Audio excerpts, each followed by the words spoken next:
नमस्कार। सत्य हिंदी में आपका स्वागत है। मैं हूं प्रभाकर मणि तिवारी।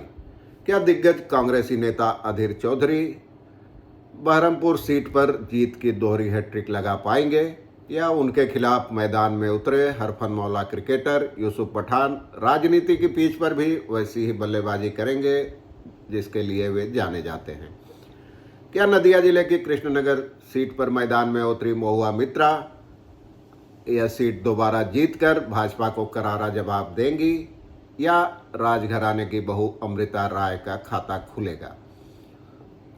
क्या बिहारी बाबू के नाम से मशहूर अभिनेता शत्रुघ्न सिन्हा आसनसोल सीट पर अपना दबदबा और जलवा बरकरार रख पाएंगे या वहां बाजी पलटेगी? पश्चिम बंगाल में चौथे चरण के मतदान से पहले यही सवाल पूछे जा रहे हैं।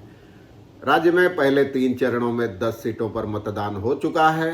अब चौथे चरण के मतदान में कई दिग्गजों की किस्मत दांव पर लगी है।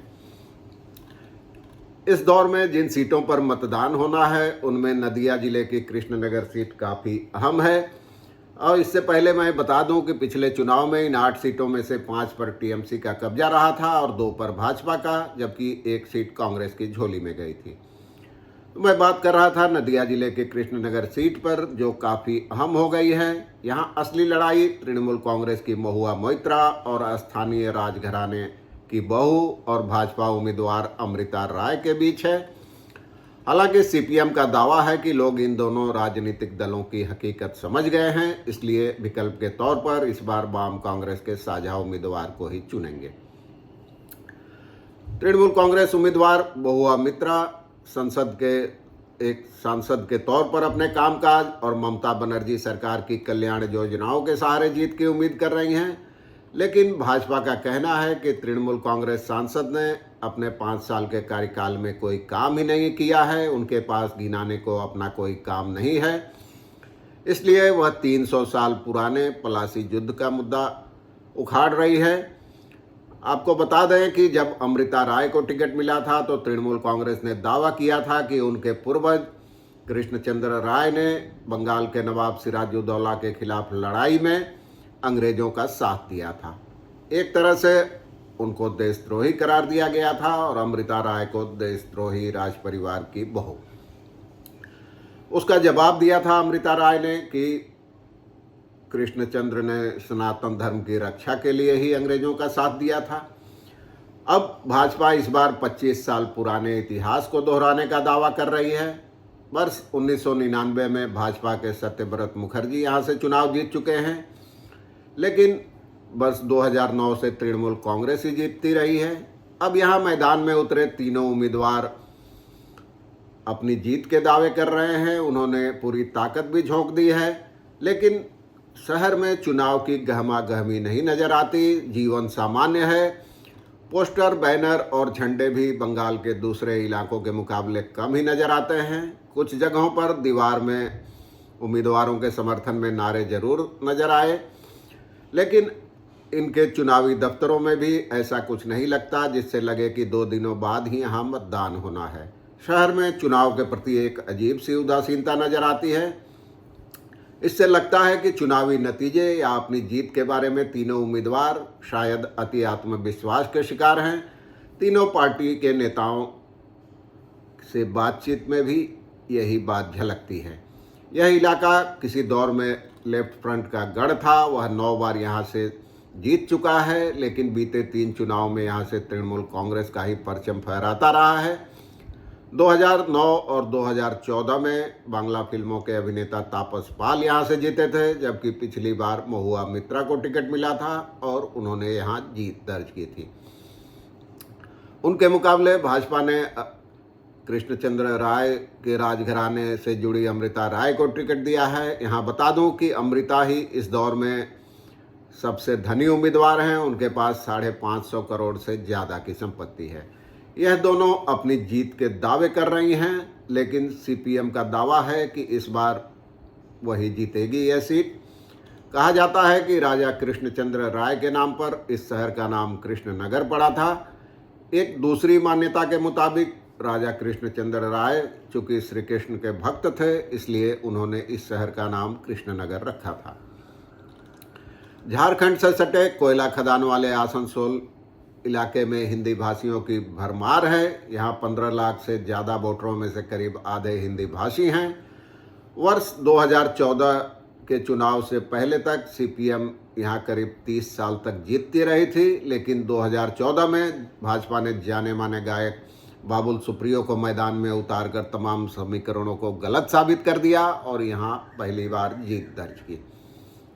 यही नहीं, इलाके के वोटरों पर अपनी पकड़ मजबूत करने के लिए पार्टी ने पहली बार संसद पहुंचे बाबुल को मंत्री भी बना दिया। वर्ष 2019 में भी बाबुल ने अपना दबदबा बरकरार रखा। उन्होंने करीब 2 लाख वोटों के अंतर से तृणमूल कांग्रेस उम्मीदवार अभिनेत्री मुनमुन सेन को हराया था।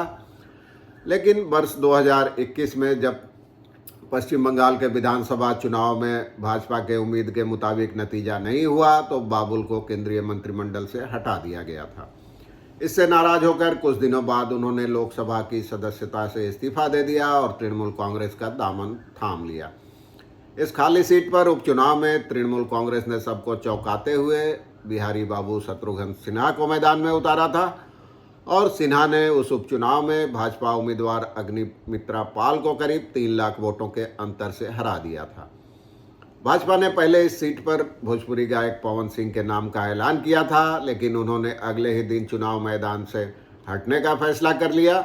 उसके बाद पार्टी ने आखिरी मौके पर एसएस आहलूवालिया को मैदान में उतारा है। पूर्व केंद्रीय मंत्री आहलूवालिया पिछली बार बर्दवान दुर्गापुर सीट से जीते थे। अब इससे सटे मुर्शिदाबाद जिले की बहरमपुर सीट भी इस बार बेहद अहम हो गई है। कांग्रेस के अधीर चौधरी लगातार 5 बार यहां से जीत चुके हैं और इस बार दोहरी हैट्रिक लगाने के इरादे से मैदान में उतरे हैं। इलाके में उनको अल्पसंख्यक वोटरों का भी भारी समर्थन हासिल है। हालांकि उनके लिए चिंता की बात यह है कि हर बार उनकी जीत का अंतर कम होता रहा है। स्थानीय समीकरणों को ध्यान में रखते हुए तृणमूल कांग्रेस ने यहां हरफन मौला क्रिकेटर यूसुफ पठान को मैदान में उतारा है। इससे अधीर की राह कुछ मुश्किल जरूर हो गई है। अधीर चौधरी भी इससे काफ़ी नाराज हैं। उनका कहना है कि अल्पसंख्यक वोट बैंक में सेंध लगाकर भाजपा की मदद करने के लिए ही तृणमूल ने यहाँ पठान को मैदान में उतारा है। वो पठान को बाहरी बताते हैं, लेकिन पठान की दलील है कि जब प्रधानमंत्री नरेंद्र मोदी गुजरात से बनारस जाकर चुनाव लड़ सकते हैं तो वो यहाँ से क्यों नहीं लड़ सकते, जबकि वो कोलकाता नाइट राइडर की ओर से वर्षों तक खेलते रहे हैं। फिलहाल दोनों उम्मीदवारों ने जीत के लिए पूरी ताकत लगा दी है। इलाके में दोनों दलों के समर्थकों के बीच हिंसक झड़पें भी होती रही है।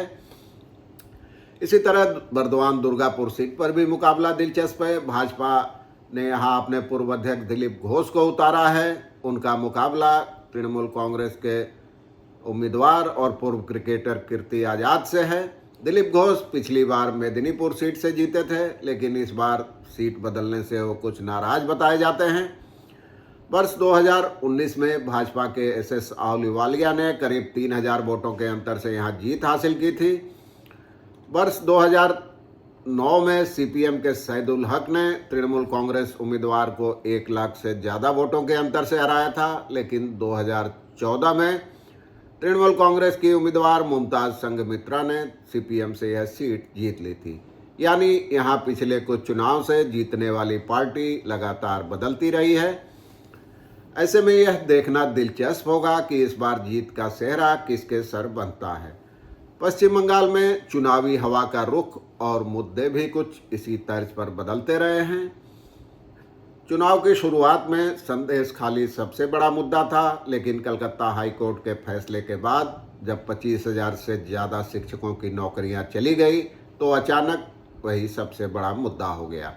उसके बाद संदेश खाली के स्टिंग ऑपरेशन के वीडियो सामने आने के बाद अब संदेश खाली ही एक बार फिर से सबसे बड़ा चुनावी मुद्दा बन गया है। चुनाव आयोग ने इस चरण में करीब 3,500 मतदान केंद्रों को संवेदनशील घोषित किया है। तो अब 13 मई